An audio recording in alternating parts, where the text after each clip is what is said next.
U Loparama je održan sajam domaćih proizvoda sa Majevice u okviru projekta Farma 2 pod nazivom Majevički sir Zarac. Sajam koji ove godine po prvi put organizuje poljoprivredna zadruga Zarac uz podršku opštine Lopare dio je projekta brendiranja i zaštite majevičkog sira Zarca kao tradicionalnog proizvoda sa ovog područja.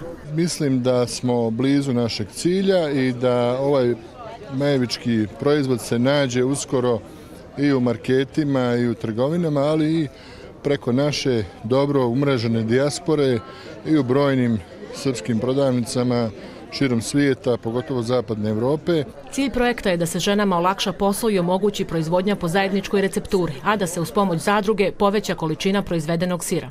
Prosto da kažemo našim gledaocima da se radi o siru koji se prirodno usiri, dakle nema sirila. Sve ono što je u mleku vredno i kvalitetno, to je i u siru Zarac.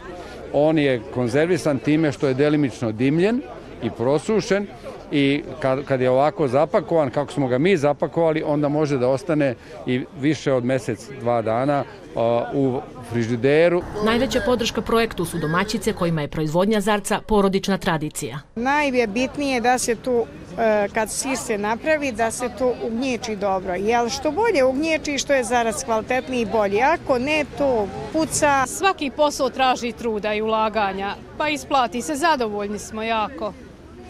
Sa puno ljubavi sve ide dobro. Ovom prilikom pozivam sve zainteresovane žene da nam se pridruže, da jednog dana naša Majevica bude poznata po našem Zarcu, da ga sačuvamo od zaborava. Sajam Majevički sir Zarac održan je u okviru projekta Farma 2, koji su uz pomoć konsultantske firme Havrex finansirali USAID i Šverige iz Švedske.